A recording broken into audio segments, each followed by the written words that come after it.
আমরা দেখছি গত কদিন ধরে খুব ঘন ঘন আওয়ামী লীগ ছাত্রলীগ মিছিল করছে, এবং গতকাল দেখলাম ঢাকা বিশ্ববিদ্যালয় থেকে দুজন ছাত্রলীগ কর্মী তারা আটকও হয়েছে। বিভিন্ন জায়গায় তারা চেষ্টা করছে নিজেদের অস্তিত্বটি জানান দেওয়ার জন্য। হচ্ছেটা কি আওয়ামী লীগে, বলেন তো একটু। ধন্যবাদ আপনাকে। আপনি দেখুন, প্রায় 21 মাস চলছে। এই 2024-এর 4 অগস্টে দেশি বিদেশি ষড়যন্ত্রের যে পরিবর্তনটি হয়েছে, তার যারা দায়িত্ব নিয়েছিল তারা কি করেছে সেটা জাতি আজকে জানতে পেরেছে, এবং তারা যে দেশের চেয়ে নিজের স্বার্থ উদ্ধারের জন্য কাজ করেছে এবং নিজেরা বিভিন্ন প্রকার অপকর্ম, দুর্নীতি, অন্যায়, মানবাধিকার লঙ্ঘন থেকে শুরু করে সত্যিকার অর্থে বাংলাদেশে এরকম অকর্মণ্য অথর্ব সরকার বাংলাদেশের মানুষ আর কখনো দেখে নাই। তারা একটি কাজ করেছে, সারা বাংলাদেশকে একটি ভয়ের বা আতঙ্কের রাজ্যে পরিণত করেছে, এবং তারা আইন শৃঙ্খলা বাহিনীকে ব্যবহার করে প্রাথমিকভাবে তারা মব সৃষ্টি করে মব সন্ত্রাসের শিকার হয়েছে হাজার হাজার মানুষ, মারা গেছে শত শত মানুষ। সেই ভয়ের পরিস্থিতি সৃষ্টি করে তারা তাদের আখের গোছানোর চেষ্টা করেছে, এবং যারা তাদেরকে নিয়োগকর্তা, অনেকেই ভেবে থাকেন ছাত্ররা নিয়োগকর্তা, অনেকেই ভেবে থাকেন বিভিন্ন জন আন্দোলন করেছে তারা নিয়োগকর্তা, মানে আমি আসল নিয়োগকর্তার কথা বলছি। তাদের সাথে চলে যাওয়ার 72 ঘন্টা আগে বাংলাদেশের স্বার্থকে এবং ভবিষ্যতের অর্থনীতি বলেন, মাথা উঁচু করে দাঁড়ানো অবস্থা মানে সকলকে জলাঞ্জলি দিয়ে তারা একটি চুক্তি করেছে, যে চুক্তির জন্য আজকে শুনছিলাম যে 14টা বোয়িং কেনা হবে। শেষ পর্যন্ত $80 লক্ষ নাকি 80,000 কোটি টাকা বাংলাদেশকে শোধ করতে হবে। তো এটা বাংলাদেশের বাজেটে বলতে পারেন $3.7 বিলিয়ন। বিলিয়ন আসলে বাংলাদেশিদের পক্ষে বোঝাটা একটু কঠিন, কারণ বিলিয়নের সাথে শয়ের একটা সম্পর্ক আছে। যেমন ধরেন 370 কোটি, 100 কোটি টাকা, সেটা কত কোটি টাকা আসলে আমি বুঝতে পারছি না। 100 মিলিয়নে 1 বিলিয়ন। আমি কিন্তু বিলিয়ন, আমি কোটিতে, বাংলাদেশে মিলিয়ন বিলিয়ন কয়জন বোঝে? আপনাকে বুঝতে হবে 1 বিলিয়ন 100 কোটি, কথা শেষ। মানে 3 বিলিয়নে 350-এর কথা, 370-এর কথা বললেন আপনি, কোটি ডলার। এটা কিন্তু বাংলাদেশি টাকা না, যাকে 125 দিয়ে গুণ করতে হবে। তো যাই হোক, যে কথাটি বলছিলাম, আমি এখন আসছি আপনার কথায়, যে সেই যে একটা আতঙ্কের পরিস্থিতি সৃষ্টি করে রেখেছে, যে নতুন সরকারটির দায়িত্ব নিয়েছে, সেটিও যদি বলেন 2.5 মাসের বেশি সময় হয়ে গেছে। যদিও মাসখানেক আগেও আমি বলতাম নতুন সরকার ক্ষমতায় এসছে, তারা বুঝে ওঠার কিছুটা সময় দিতে হবে, কিন্তু আমরা অতীতে দেখেছি বিভিন্ন সরকার ক্ষমতায় আসার পর 90 দিনে কি কর্মসূচি নিয়েছে, কি সফলতা অর্জন করেছে, এগুলো কিন্তু ফলো করে প্রচার করত। অর্থাৎ তাদের কোনো সফলতা ছিল, তাদের কোনো প্রস্তুতি ছিল। কিন্তু এই সরকার এসে প্রথম বলল তারা 180 দিনে তারা এই কাজটি করবে বলে তারা জানিয়েছে। দেখা যাক 180 দিনে তারা কি দেখায়। হয়তোবা দেখাবে 100 ধরনের কার্ড দিয়েছে, জন্ম নিবন্ধন কার্ড, মৃত্যু নিবন্ধন কার্ড, কবরস্থান কার্ড বা কি, যে কোনো ধরনের কার্ড তারা দিবে হয়তো। আর যে কথাটি আপনি বলছিলেন যে 2 জন ছাত্রকে গ্রেফতার করা হয়েছে, এটা হচ্ছে সেই ধারাবাহিকতা, যে ধারাবাহিকতায় অন্তর্বর্তীকালীন সরকার প্রথম 10 মাসে 3,59,000 মানুষকে গ্রেফতার করেছিল। জাতিসংঘের বর্তমান রিপোর্ট অনুযায়ী নভেম্বরের 31 তারিখ পর্যন্ত, অর্থাৎ শেষ দিন পর্যন্ত, প্রায় 35,000 আওয়ামী লীগের নেতা কর্মী জেলে ছিল। তাদের কোনো বিচার শুরু হয় নাই, তাদের কোনো জামিনের ব্যবস্থা হয় নাই, এবং তারা মানবাধিকার জীবনযাপন করছে, মানে অমানবিক জীবনযাপন করছে।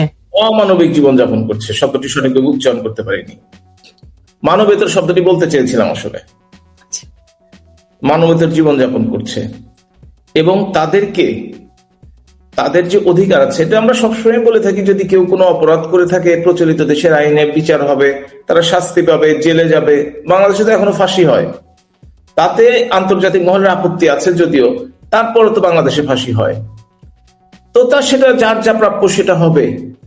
কিন্তু এই যে হাজার হাজার মানুষকে, বয়োবৃদ্ধ মানুষকে, যাদের বয়স ৮০-র উপরে, ৮৫-র উপরে, তাদেরকে বিনা চিকিৎসায় শারীরিক মানসিক কিছুটা নির্যাতন, কিছুটা হ্যারাসমেন্ট তাদেরকে যে করা হচ্ছে, এতে তো মানুষের মৌলিক সাংবিধানিক অধিকার খর্ব হচ্ছে। এবং এই জন্য যে ধারাবাহিকতা ছিল এখনো সেই ধারাবাহিকতায় চলছে। কিন্তু আমি প্রায় একটা কথা বলি, সেটি হচ্ছে যে বাংলাদেশ আওয়ামী লীগের সাথে পৃথিবীর বিভিন্ন দেশে যারা এভাবে ক্ষমতা হারিয়েছে তাদের সাথে একটা বিরাট পার্থক্য আছে। আজকে যেমন একজন বলছিলেন যে ইরানের তো প্রায় 40-50 বছর হয়ে গেল, তারা তো এখনো দেশে ফিরতে পারে নাই। আমি বললাম, সিরিয়া পারে নাই, ইরাক পারে নাই, লিবিয়া পারে নাই, কিংবা বিভিন্ন আফ্রিকার দেশ পারে নাই। কিন্তু বাংলাদেশের সাথে একটা পার্থক্য আছে, বিশেষ করে আওয়ামী লীগের সাথে। সেটি হচ্ছে 5 তারিখে যেই চরম বিপর্যয়টি হলো 2024-এ, কিন্তু 15 তারিখেই কিন্তু এই আওয়ামী লীগের তৃণমূল নেতা কর্মীরাই শ্রদ্ধা জানাতে বঙ্গবন্ধুর 32 নম্বরে গেছেন। এবং এই যে খন্ড খন্ড মিছিল করে কথা বলছেন, এটি কিন্তু 2-3 মাসের মধ্যে শুরু হয়েছে, যা পৃথিবীর অন্য কোনো দেশে এটা শুরু করতেও তাদের বছরের পর বছর সময় লাগে। আরেকটি কথা, প্রাথমিকভাবে শুরু হয়েছিল অন্তর্বর্তীকালীন সরকারের সময়, কিন্তু যেহেতু পার্শ্ববর্তী দেশের সহযোগিতায় এবং আওয়ামী লীগ এবং সংখ্যালঘুদের ভোট একচেটিয়া ধানের শীষে পড়ার কারণেই তারা যে সংখ্যাগরিষ্ঠতা লাভ করে, নিরঙ্কুশ সংখ্যাগরিষ্ঠতা, আসলে তার মাধ্যমে আমরা ভেবেছিলাম হয়তোবা যারা অপরাধী নয়, যাদেরকে মিথ্যা মামলা বা মামলা সত্য কিন্তু মিথ্যা আসামি করা হয়েছে, তাদের ব্যাপারে সিদ্ধান্ত নেওয়া হবে। আমরা ভেবেছিলাম অযৌক্তিকভাবে অনির্বাচিত একটি সরকার আওয়ামী লীগের উপর যে নিষেধাজ্ঞা দিয়েছে সেটি প্রত্যাহার করা হবে। কিন্তু আসলে যে বলে যে লঙ্কা যায় সেই রাবণ হয়। তো আমরাও দেখতে পাচ্ছি, সংসদের আলোচনা থেকে তো বুঝতে পারছি যে দেশটি কোন দিকে যাচ্ছে। দেশের চরম সংকটাপন্ন অবস্থায়, অর্থনৈতিক ভাবে বিশেষ করে, আমি রাজনৈতিক ভাবে নাই গেলাম। কিন্তু কিন্তু আমার প্রশ্ন হচ্ছে, দেশের সংকট এসব নিয়ে তো প্রতিদিন খবর আমরা দেখছি, কিন্তু আপনি যে বললেন যে আপনারা ভেবেছিলেন যে এই সরকার যেহেতু, মানে মূল কথা যেহেতু রাজনৈতিক সরকার, নির্বাচনের মাধ্যমে যেমন নির্বাচনই হোক না কেন এসেছে, তো তারা কিছু কিছু কার্যক্রম করবে, এটা আপনারা ভেবেছিলেন কিসের ভিত্তিতে? অতীতে কি এরকম? আমি প্রশ্নটি শেষ করি, এখানে আমার 2-3টা প্রশ্ন আছে। একটা রাজনৈতিক দল হিসেবে আপনাদের তো কয়েক স্তরের প্ল্যান থাকার কথা, plan A, plan B, plan C, plan D, right? Do you have it? 1 number, আপনারা কিসের ভিত্তিতে আপনাদের মনে হয়েছিল যে বিএনপি এসে সব রাজনৈতিক দলের অধিকারকে তারা অধিকার দিবে আর কি, কোন রকম কোনো বাধা তৈরি করবে না? আমি কিন্তু সেই কথাটি বলিনি যে বিএনপি এসে সকল রাজনৈতিক অধিকার। আপনি ভেবেছিলেন কেন? আপনারা ভেবেছিলেন সেটা আমি বলিনি। জি, সকল রাজনৈতিক রাজবন্দীদের তারা মুক্ত করে দেবে, কিংবা সমস্ত রাজনৈতিক মামলা প্রত্যাহার করবে, এটা কিন্তু আমরা কখনোই ভাবিনি। কিন্তু আমরা ভেবেছিলাম কৃতজ্ঞতা বোধ বলেও মানুষের কিছু থাকার দরকার আছে, যারা তাদেরকে সহযোগিতা করেছে নির্বাচনে জয়লাভ করার জন্য, এবং তারা যে বিভিন্ন জায়গায় প্রতিশ্রুতি দিয়েছিল বিভিন্ন নির্বাচনী এলাকায়, তাদের নেতা কর্মীদের মাধ্যমে বা যারা প্রার্থী রয়েছেন তারা সরাসরি যে কথাগুলো দিয়েছিলেন, আসলে তারা সেই কথাটা রাখে নাই। এ কথা ঠিক, কিন্তু আওয়ামী লীগ কিন্তু কেন্দ্রীয় ভাবে কোনো নির্দেশনা দেয়নি যে কাকে সমর্থন করতে হবে। কিন্তু বাস্তবতার কারণেই বিভিন্ন সময় বিভিন্ন জনকে সমর্থন করতে হয়েছে। সবাই যে বিএনপিকে সমর্থন করেছে তাও কিন্তু নয়, হয়তো ক্ষুদ্র একটি অংশ জামাতকেও সমর্থন করেছে যেটুকু আমরা শুনেছি, কিন্তু এটা করেছে শুধুমাত্র একজন মানুষ কতদিন ঘর ছাড়া থাকতে পারে বিনা দোষে। যদি কেউ দোষ করে থাকে তাকে জেলে থাকতে হতে পারে, তার ফাঁসি হতে পারে, তার শাস্তি হতে পারে, কিন্তু বিনা দোষে শুধুমাত্র দলীয় সম্পৃক্ততার কারণে কতদিন একজন মানুষ দেশের বাইরে থাকতে পারে। আর আপনি যে প্ল্যান ABCDE এর কথা বললেন, প্রথমে আমি ক্লিয়ার করে নেই, সেটি হচ্ছে আমি আওয়ামী লীগের একজন ক্ষুদ্র কর্মী বা সমর্থক। আওয়ামী লীগের কোনো পদবি আমার নেই এখন, 2021 সনের পরে নেই আসলে। এবং এই গত নির্বাচনে যে হলো সেটাতেও আওয়ামী লীগের সময় দ্বাদশ নির্বাচন, সেটিতে আমি মনোনয়ন পাইনি, কিন্তু আওয়ামী লীগের একজন শক্ত সমর্থক কর্মী। সেই হিসেবে বলতে পারি আওয়ামী লীগের প্ল্যান আছে কিনা সেটা আসলে আমার জানা নেই। তবে আওয়ামী লীগ এত বড় একটি দল, নিশ্চয়ই তার কোনো প্ল্যান থাকার কথা বা প্ল্যান আছে বলে আমি মনে করি। তবে সেই প্ল্যানটি কি, প্রথমত যারা জানে তারা কাউকেই জানাবে না, আর দ্বিতীয়টি আমরা যারা জানি না তারা তো বলার প্রশ্নই আসে না, আর তৃতীয়টি হচ্ছে যদি কোনো প্ল্যান থেকে থাকে আমরা যদি না জানি সেটা বাস্তবায়ন হওয়ার সম্ভাবনা খুব কম, কারণ সকল মিলে সেটাকে বাস্তবায়ন করতে হবে। সেই আসলে ধরেন নির্বাচনের সময়ে আপনি যেটি বলেছেন যে একটা ছোট একটা অংশ জামাতকেও সমর্থন করেছে, একটা অংশ বিএনপি কে সমর্থন করেছে, আর একটা অংশ বলেছে যে ভোট কেন্দ্রে কেউ যাবেই না। তবে ভোটের পার্সেন্টেজ অনুযায়ী তারা যেটাই বলুক না কেন, ভোটের পার্সেন্টেজ তো অনেক কম ছিল, এ ব্যাপারে কোনো সন্দেহ নেই। তবে তিনটাই কাজ করেছে, এ ব্যাপারে এ ব্যাপারে কোনো সন্দেহ নেই, মানে তিনটা অপশনই কাজ করেছে। কিন্তু একটা সমন্বিত কোনো পরিকল্পনা, একটা ঘোষণা, নির্দেশনা, এগুলো নির্বাচনের সময় আসেনি। এখন যখন এই কর্মীরা আপনাদের মিছিল টিছিল করতে বের হচ্ছে, আটক হচ্ছে, এগুলা কি তারা নিজেরা স্বপ্রণোদিত হয়ে করছে, নাকি এর পেছনে মানে সাংগঠনিক কার্যক্রম রয়েছে?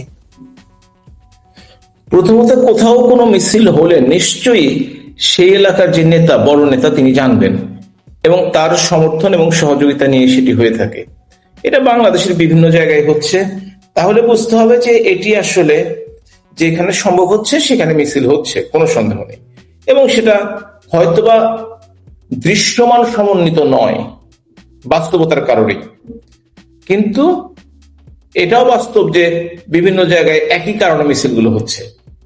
সবচেয়ে বড় কথা সেটি হচ্ছে বাংলাদেশ আওয়ামী লীগ বাংলাদেশের সবচেয়ে প্রাচীনতম দল, এবং আপনি যদি খেয়াল করে থাকেন সেই 59% ভোটের কথা বলেন আর যে পার্সেন্টেজে বলেন না কেন, প্রাথমিকভাবে কিন্তু ভোটের আপনি বলেছেন কত পার্সেন্ট করেছে সেটাও আপনি বিশ্বাস করেন না, সে বিশ্বাস কেউ করে না।